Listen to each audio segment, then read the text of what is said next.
Honnêtement, je ne pense pas. Je ne pense pas parce que les femmes victimes de violences conjugales, elles sont de tout type, de tout milieu social. C'est-à-dire qu'une femme, elle peut être très bien habillée, propre sur elle, et pourtant elle est victime de violences conjugales.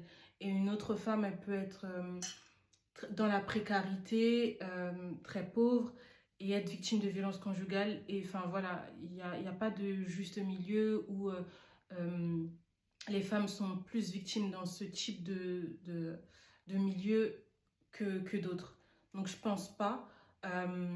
Si clairement elle ne le dit pas explicitement, s'il n'y a pas une trace sur son visage ou quoi, je ne pourrais pas me poser la question. C'est pas forcément quelque chose d'évident. Voilà. C'est que je n'avais pas de valeur.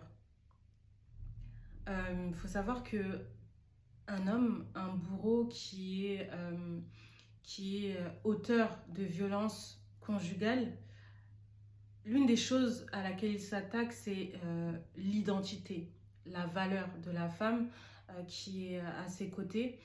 Euh, et moi, je sais que ce que j'entends, je peux y croire assez facilement. Je ne dis pas ça de manière naïve, mais dans le sens où cette personne, c'était pour moi une personne de confiance.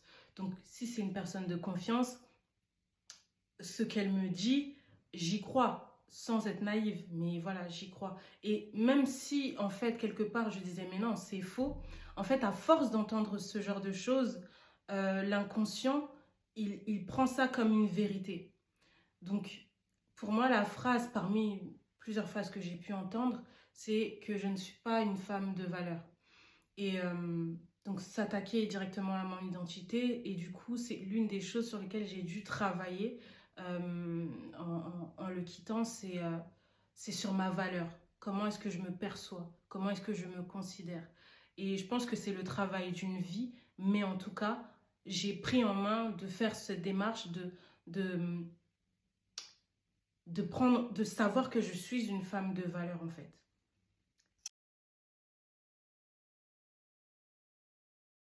J'ai dû cacher des tromperies. Je me rappelle par exemple, une fois j'avais fui chez ma mère carrément, oui, j'avais fui, mais je lui avais pas dit pourquoi. J'avais pas dit à ma mère pourquoi, je lui avais pas expliqué. Et parce que pour moi, ça fait partie des violences conjugales, hein, la tromperie.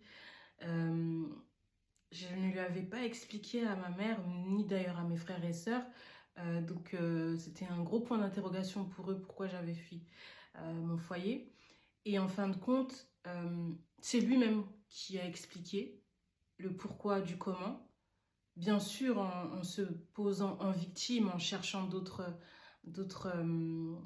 points. En fait, une phrase qu'il disait souvent, c'est que si moi, j'avais 90% de raison, j'avais 10% de tort. Et il appuyait sur ces 10%-là. Voilà. Donc, oh oui, j'ai trompé, voilà, mais de toute façon, c'est elle, je suis mariée avec elle, c'est elle, celle que j'aime, etc., etc. Les autres, en gros c'est pour s'amuser.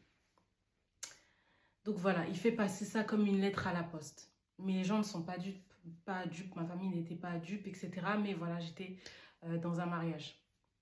Donc, l'une des choses que j'ai dû cacher, c'est ça, mais en vrai, j'ai tout caché. J'ai caché la maltraitance, j'ai caché... ma famille, elle a vraiment su ce que je vivais quand je suis partie définitivement. Donc pendant le temps où j'étais mariée, où je vivais des trucs par-ci, par-là, ils n'ont pas réellement su en fait l'ampleur de ce que je vivais. Je me suis vue mourir. Je me suis vue mourir quand, quand pour la première fois j'ai décidé d'appeler la police. Et il a été mis en garde à vue, il a passé la nuit là-bas, etc. Et le lendemain, il devait revenir. Imaginez la peur que j'avais dans mon ventre. La peur que j'avais, parce qu'en fait, ça n'avait pas eu l'effet que je pensais que ça allait avoir, c'est-à-dire une prise de conscience de sa part. Mais au contraire, ça a ajouté à sa rage et sa haine envers moi. Et en plus, je me rappelle que c'était le jour de mon anniversaire. Donc du coup, ça a été... Voilà, j'ai passé une très mauvaise nuit. Et en fait, oui, c'était vraiment...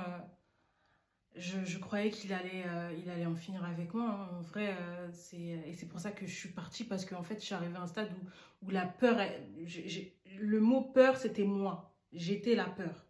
Voilà.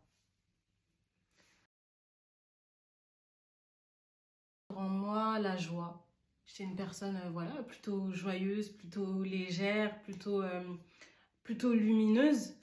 Et je suis petit à petit, en fait, ça s'éteignait, toute cette lumière, cette légèreté, entre guillemets, cette part d'innocence, elle s'est éteinte. Et même quand je riais sans joie. Et à partir du moment où j'ai vraiment pris le temps, encore une fois, de guérir, de poser des mots sur ce que j'ai vécu, mes blessures, les maltraitances, etc., la joie est revenue. Et c'était plus pesant, c'était vraiment une joie authentique. Parce qu'avant ça, c'était de la tristesse qui m'habitait. C'était vraiment, j'étais triste. Je pouvais rire, je pouvais sourire, mais dans mon cœur, il y avait tellement de tristesse. Voilà. Donc, une des choses qu'il a essayé d'éteindre en moi, c'est cette joie légère que j'avais. C'est de ne pas l'abandonner, de ne pas la lâcher, ne pas arrêter de l'aimer, parce que les violences conjugales, c'est quelque chose qui isole beaucoup. Ce genre de relation, le bourreau, le conjoint violent, il est toujours dans l'optique d'isoler sa victime. Et je me suis retrouvée dans cet état-là. C'est ce que je dirais, c'est de ne pas abandonner. Si vous connaissez une femme qui est victime de violences conjugales, si vous en connaissez dans votre entourage, à votre travail, ne la laissez pas seule. Parfois, le courage qu'elle n'a pas de s'en sortir, peut-être que c'est à travers vous qu'elle pourra s'en sortir. Il y a un numéro, le 3919, qui vous permet d'appeler pour des personnes qui sont victimes de violences conjugales. C'est un numéro qui est gratuit, qui est disponible 24 heures sur 24, 7 jours sur 7. Et non seulement la victime, vous êtes victime de violences conjugales, vous pouvez appeler ce numéro, le 3919, mais vous aussi, qui êtes l'entourage et qui savez ce que vit votre proche, vous pouvez appeler pour dénoncer en fait ces faits-là.